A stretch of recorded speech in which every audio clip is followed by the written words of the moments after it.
Hello friends, welcome to my YouTube channel.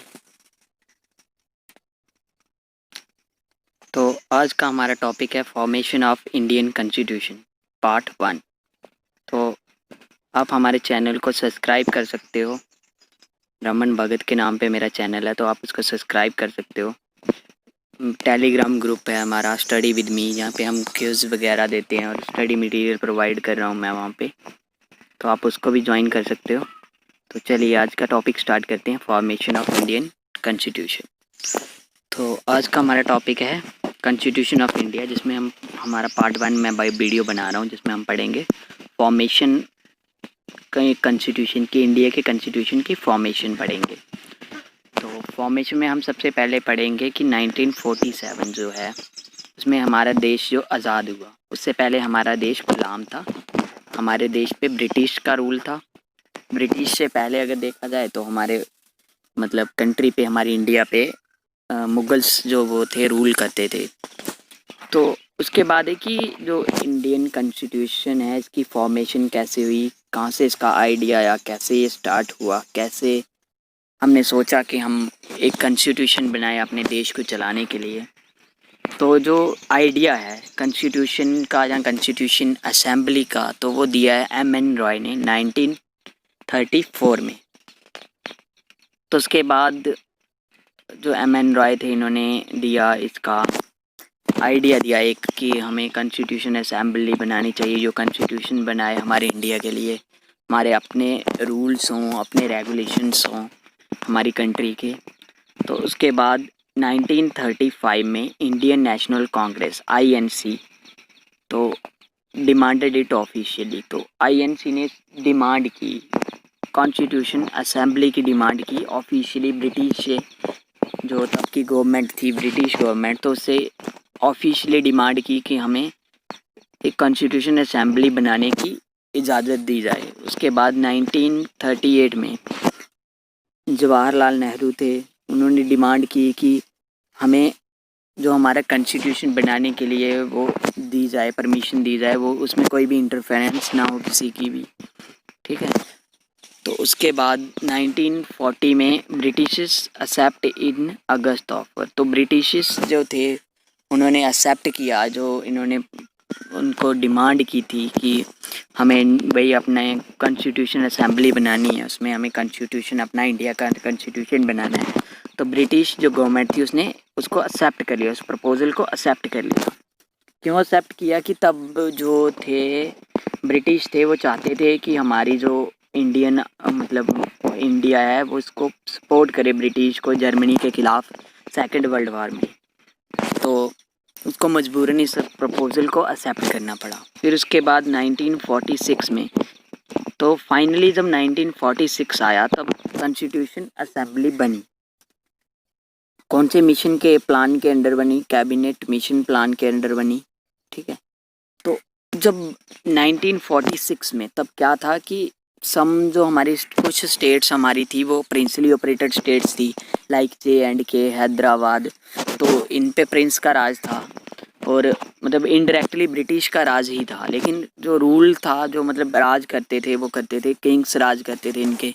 जैसे हमारे जम्मू कश्मीर को ले लो, यहाँ पे डोगरा जो रूलर्स थे वो राज करते थे, लेकिन वो कुछ पैसे देते थे ब्रिटिश गवर्नमेंट को, ठीक है। तो सेम उसी तरह से।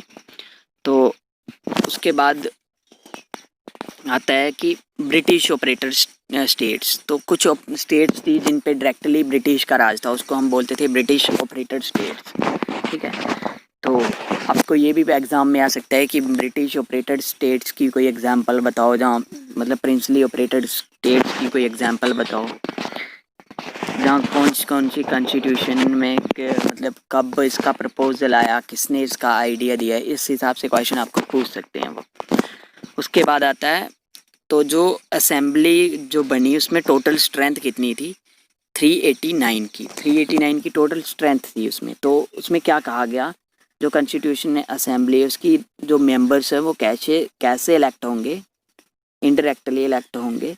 और 10 लाख पीपल हैं, वो उस पर एक मेंबर होगा, उसका एक रिप्रेजेंटेटिव होगा। अगर किसी भी मतलब स्टेट की पॉपुलेशन 10 लाख है तो उसका एक मेंबर होगा।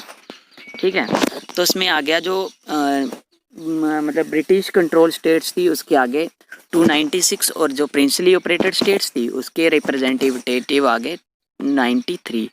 तो जो प्रिंसली ऑपरेटेड स्टेट्स थे उनके जो रिप्रेजेंटेटिव थे वो इसमें मतलब इंक्लूड नहीं हुए। ठीक है, क्योंकि वो चाहते थे, वो उन्होंने डिसाइड किया कि वो इससे दूर रहेंगे, जो इंडियन कॉन्स्टिट्यूशन असेंबली बन रही है वो इसमें इन्वॉल्व नहीं होंगे, क्योंकि वो चाहते थे कि जब ब्रिटिश हमारे देश को छोड़ के जाएं तो वो जैसे राज करें सेम वैसे ही राज करते रहें, वो आगे भी राज करते रहें। ठीक है, उसके बाद कॉन्स्टिट्यूशन असेंबली में जो इंक्लूड हुए वो उसमें हिंदू भी थे, मुस्लिम्स भी थे, सिख भी थे, और इवन उसमें 9 वुमेन्स भी थी इंक्लूड हुई उसमें। ठीक है, तो उसके बाद जब कॉन्स्टिट्यूशन असेंबली बन गई उसके बाद उसकी फर्स्ट मीटिंग हुई 9 दिसंबर 1946 को। तो उसमें उन्होंने मतलब डिसाइड किया कि वो as a president, first president कौन बना उसका, डॉक्टर सच्चिदानंद सिंह, जो तब के मतलब पॉपुलर पर्सनैलिटी थे तब के, तो वो बने फर्स्ट प्रेसिडेंट। तो आपको एग्ज़ाम में पूछा जा सकता है कि first president Indian constitution assembly का कौन बना। ठीक है, तो उसके बाद सेकंड मीटिंग हुई 11 दिसंबर 1946, 2 दिन बाद सेकंड मीटिंग हुई। उसमें क्या किया गया, प्रेसिडेंट चुना गया, वाइस प्रेसिडेंट चुना गया, एडवाइज़र चुना गया। प्रेसिडेंट चुना गया डॉक्टर राजेंद्र प्रसाद को, वाइस प्रेसिडेंट एच.सी. मुखर्जी को, और एडवाइज़र चुना गया वी.एन. राव को। ठीक है, तो उसके बाद हमारा आ गया थर्ड मीटिंग हुई 2 दिन बाद फिर से, तो उसकी थर्ड मीटिंग हुई कॉन्स्टिट्यूशन असेंबली की 13 दिसंबर 1946 को। उसमें उन्होंने कहा गया कि उसमें आ गया objective resolution presented by Jawaharlal Nehru.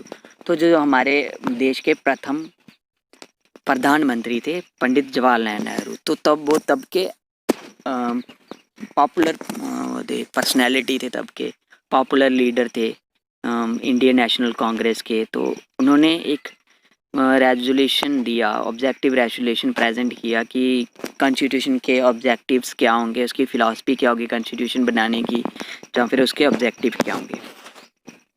तो कॉन्स्टिट्यूशन जो असेंबली है उसको, अब हमारी कंट्री जो थी वो बहुत बड़ी थी, तो उस हिसाब से जो हमारी तो जो कॉन्स्टिट्यूशन असेंबली है उसको डिवाइड किया गया 8 मेजर कमेटीज़ में और 13 माइनर कमेटीज़ में। तो हम यहाँ पे पढ़ेंगे जो 8 उसमें मेजर कमेटीज़ आई 8 में, तो उनके प्रेसिडेंट कौन थे, कौन कौन सी कमेटी थी, तो चेयरमैन कौन थे उस कमेटी के, तो हम वो पढ़ेंगे। इसके सबसे पहले कमेटी आती है ड्राफ्टिंग कमेटी, जिसके चेयरमैन थे डॉक्टर भीमराव अंबेडकर।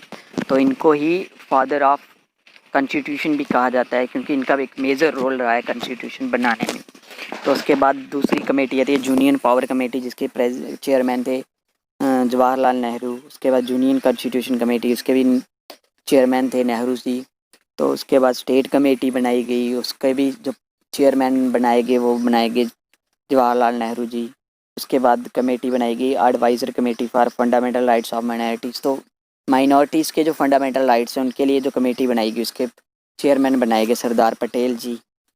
तो प्रोविज़नल कॉन्स्टिट्यूशन कमेटी, इसके भी प्रेसिडेंट बनाए चेयरमैन बनाए गए सरदार पटेल जी। स्ट्रीमिंग कमेटी, इसके चेयरमैन बनाए गए doctor Rajendra Prasad. Rules of procedure committee, इसके भी जो चेयरमैन है वो बनाए गए डॉक्टर राजेंद्र प्रसाद।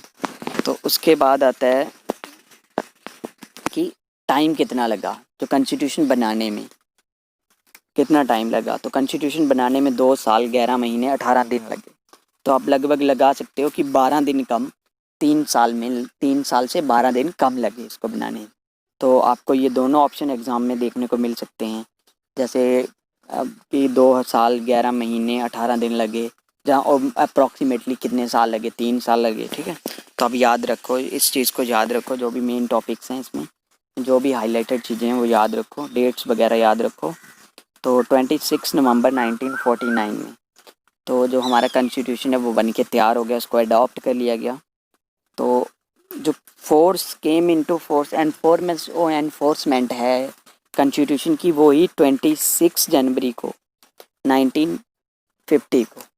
तो मतलब अगर अडॉप्ट कर लिया था नवंबर में तो इसको लागू क्यों नहीं किया गया, तब उसका भी एक रीज़न था क्योंकि उन्होंने डिसाइड किया कि जो कॉन्स्टिट्यूशन है उसको लागू करेंगे हम 26 जनवरी को।